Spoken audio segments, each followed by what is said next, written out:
MRT natijasi yaxshi chiqsa ham odamda kuchli og'riq bo'lishi mumkinmi? Bo'lishi mumkin albatta.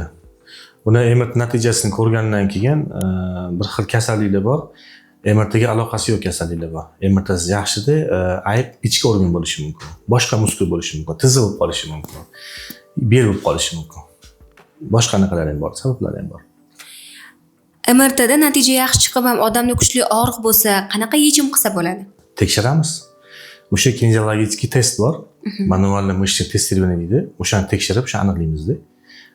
Chunki bel og'rig'i faqat belni o'zidan bo'lmaydi. O'shaning uchun tekshiramiz. Boshqa muskul bo'lishi mumkin, ichki organ bo'lishi mumkin, stress bo'lishi mumkin holatlari, og'riq keltirib chiqaradigan holatlari bor. O'shaning uchun kinezologiya bu zo'r yordam beradi. Ichki organdagi kasalliklarga kinezologiya qanday yordam beradi? Aynan qaysi kasalliklarga batafsilroq aytib keta olasizmi? Endi bu alohida moduli bor. Buni visceralniy terapiya deydi. O'sha test qotganda ichki organlarga, ichki organlarni alohida tekshirish usullari bor. O'sha orqali tekshirib, yechimini qilamiz. Faoliyatingiz davomida shunaqa holatlar bo'lganmi? MRT natijasini sizga yaxshi holatda olib kelgan, lekin bemorda qandaydir kuchliroq kasallik aniqlagan holatingiz bo'lganmi? Endi kuchliroq emas u, endi anatomический узкий kanal deydi.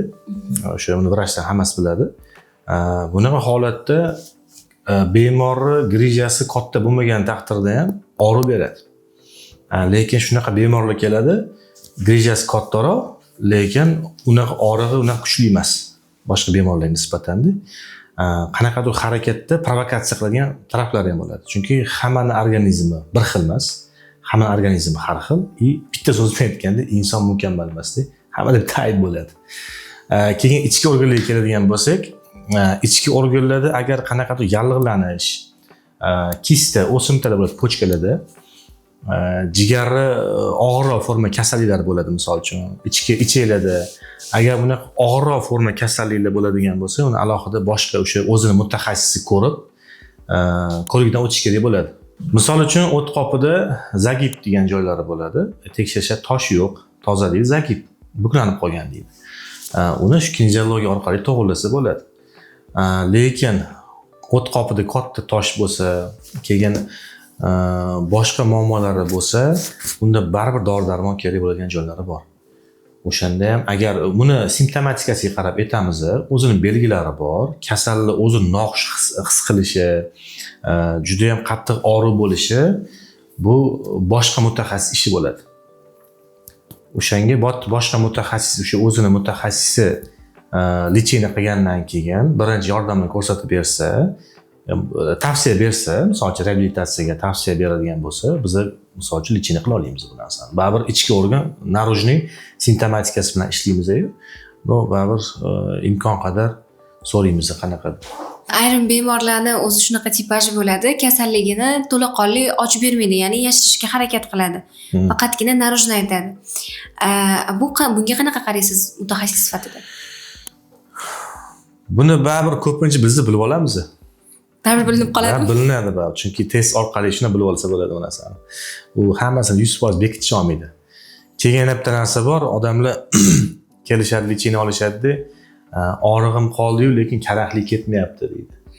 Keyin tekshiramiz, og'riq qanaqa? Yurib ko'ringiz, og'riq yo'q deydi, lekin baribir o'sha eski yurishiga hajbasiga qaytib kelib, oyog'ini ehtiyot qilib, qiyshayib yurishadi. Endi nimaga unaqa yuryapsiz? O'rganib qolman deydi.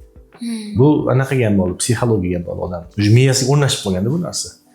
Iloji boricha bundan voz kechishga aytamiz. Og'rig'ingiz yo'q bo'lsa, bemalol yuravering, o'rganishingiz kerak. Bo'lmasa yana qaytib qoladi kasalligingiz ham. Hop deydi, baribir shunaqa yurib ketishadi ko'pincha. Lekin imkon qadar aytamiz pastayanda. Unaqa yurmang deb, shotda o'zi tekshirib, mana qilasiz deb tushuntiramiz o'zlariga. Agar shu holat davom etadigan bo'lsa, kasalligingiz qaytib qoladi deb aytamiz biz. Ya'ni siz bemorlaringizga kinezologik muolajadan tashqari psixologik yordam ham berasiz, shunday. Обязательно. Psixologический тоже поддержка berish kerak. Oddiy gapirib anaqa bo'ldi deb chiqazaversa ham kasalligi noqulay bo'ladi, g'alati bo'ladi. No, meditsinadan psixologiya по-любому o'tiladi hamma yoqda. Institutda o'tishadi psixologiya, odamlar til topish, muomala degan narsa bor. Chiroyli muomala, keyin psixologik odamga to'g'ri rekomendatsiya berilsa, odam shunga ham tuzalib ketadi. Psixologik ham tuzaladi-da odam. Faqat bu anaqa emas, mexanik emas. Psixologik ham podдержка beramiz, hammasini tushuntiramiz. Kasalga qanaqa rekomendatsiya, aytsak tushuntiramiz. Eng global so'ragan narsam uyqingiz qanaqa so'rayman. Asab qanaqa? Agar odam nosog'lom uxlab yurgan bo'lsa, kasal yana qo'zilaveradi. O'shaning uchun hamma narsa bir-biriga bog'liq. Sog'lom uyqu, to'g'ri ovqatlanish va harakat. Keyin hozirgi paytda kam harakatli ishlar ko'p. Ofisda o'tirishadi ko'proq. Endi bu tema oldin ham gapirib o'tilgan. Yana bir eslatib qo'yaman. O'shanga kam harakatli ko'p kasallik olib keladi. Noto'g'ri ovqatlanish, keyin odam organizmi bir xil ko'proq ovqat yeyish kerak, baquvvat ovqat yeyish kerak degan fikr bor-da. To'g'ri, har doim emas. Odamning organizmi misol bitta kosa ovqatga ham to'yadi. Faqat o'rganish bo'lib qolganda, miyaga yozilib qolgan. Ozgina ovqat yeyish kerak, shu normasida yegandan keyin ozgina kutib turish kerak. Kutgandan keyin o'zi bo'ldi, miyaga signal ketadi oshqozondan. Boshqa o'zi shart emas, normal degan. Misol uchun endi anaqa aytganda, jarajasiga aytganda.